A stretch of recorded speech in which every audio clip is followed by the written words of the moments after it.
આપ જોઈ રહ્યા છો ક્રાઇમ રિપોર્ટર્સ ટીવી ન્યૂઝ. હવે જોઈએ અગત્યના સમાચાર. સુરત ક્રાઇમ બ્રાન્ચની મોટી કાર્યવાહી. સાધુના વેશમાં દાગીનાની ઉઠાંતરી કરતી મદારી ગેંગના 2 સાગરીતો ઝડપાયા. સુરત શહેર ક્રાઇમ બ્રાન્ચે એક મહત્વપૂર્ણ સફળતા હાંસલ કરતા સાધુનો વેશ ધારણ કરી નાગરિકો સાથે છેતરપિંડી આચરતી કુખ્યાત મદારી ગેંગનો 2 સાગરીતોને ઝડપી પડ્યા છે. આ ઠગ ટોળકી જાહેર માર્ગો પર નિર્દોષ લોકોને ધાર્મિક વાતોમાં ભોળવી તેમના કિંમતી દાગીના ઉતરાવી લેતી હતી. પોલીસે બાતમીના આધારે વોચ ગોઠવીને રાજેશનાથ ઉર્ફે રાજલો મદારી અને અશોક કુમાર ચૌધરી નામના 2 શખ્સોની ધરપકડ કરી કાયદેસરની કાર્યવાહી હાથ ધરી છે.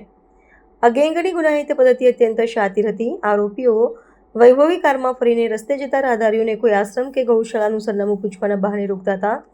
ત્યારબાદ જ્યોતિષ વિદ્યાની વાતો કરી અથવા ધાર્મિક ચમત્કારનો ડર બતાવીને સામેવાળી વ્યક્તિનો વિશ્વાસ જીતી લેતા હતા અને સફળતાપૂર્વક તેમના સોનાના દાગીના કઢાવી પલાયન થઈ જતા હતા.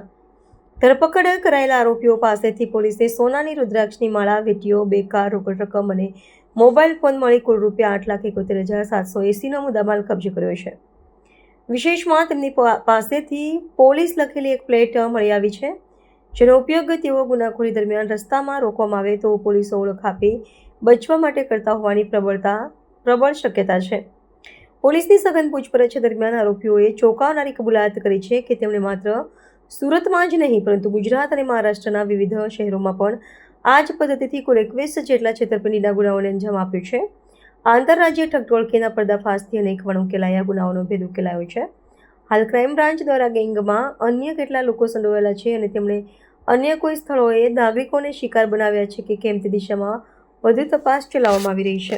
સુરત શહેર ક્રાઇમ બ્રાન્ચના પોલીસ ઇન્સ્પેક્ટર HM ગઢવી અને PSI ધનગઢની ટીમને એક માહિતી મળેલ હતી કે સાધુ વેશ ધારણ કરી અલગ અલગ રાજ્યો અને અલગ અલગ શહેરોમાં ફરતી અને જે ધાર્મિક સ્થળોની આજુબાજુમાં માણસોને ટાર્ગેટ કરી અને વાતોમાં ભરમાવી અને પોતાના શરીર ઉપર પહેરેલા દાગીનાઓ ઉતરાવડાવી લઈ અને ઠગાઈ કરતી મદારી ગેંગના 2 માણસો Kosmada Kharsad canal road metro Valthan bullet ટ્રેનની બ્રિજ નીચે આવવાના હોય ત્યાં ટીમે જઈ અને રેડ કરતા 2 વ્યક્તિઓ મળી આવેલ. એકનું નામ છે રાજેશનાથ ઉર્ફે રાજલો બાબુનાથ મદારી, જે તૈયદપુરા ડુંગરા કપડવંજ ખેડાનો રહેવાસી છે, અને બીજો છે અશોક કુમાર ગમનારામ ચૌધરી કે જે મૂળ ઓડાબંધ સિહોરી રાજસ્થાનનો રહેવાસી છે. બંને આરોપીઓને પકડવામાં આવેલ છે. બંને આરોપી પાસેથી એક સોનાની માળા, એક સોનાની વીંટી, 4 મોબાઈલ, ગુજરાત પાસિંગની એક સ્વિફ્ટ VDI કાર, એક હોન્ડા અમેઝ કાર ગુજરાત પાસિંગની, એમ મળી અને કુલ ₹8,71,780નો મુદ્દામાલ કબજે કરવામાં આવેલ છે. આરોપીને ક્રાઇમ બ્રાન્ચ ખાતે લાવી અને વધુ પૂછપરછ કરતા આરોપીએ સુરતની અંદર વેસુનો એક ગુનોની કબૂલાત આપેલ છે અને મહારાષ્ટ્ર રાજ્યના સાંગલી પોલીસ સ્ટેશનના કડેગાંવ પોલીસ સ્ટેશનના એક ગુનાની કબૂલાત આપેલ છે. આ સિવાય બીજા કુલ 19 ગુના એ આરોપીએ કબૂલાત આપેલ છે, જેની અત્યારે વેરિફિકેશન ચાલુ છે. આરોપી રાજેશનાથનો ગુનાહિત ઇતિહાસ, એના ઉપર અગાઉ 3 ગુના દાખલ થયેલા છે. ખેડા કપડવંજની અંદર અને રાજસ્થાનના સાગવાડાની અંદર રાયોટિંગ, મારામારી અને ઠગાઈના ગુના દાખલ થયેલ છે.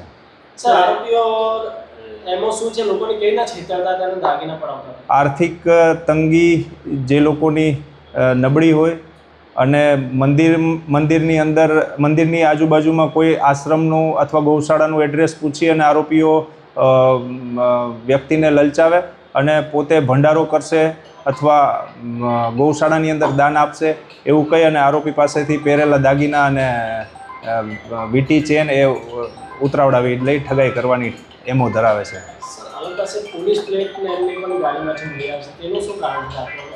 કોઈ બીજા સ્ટેટની અંદર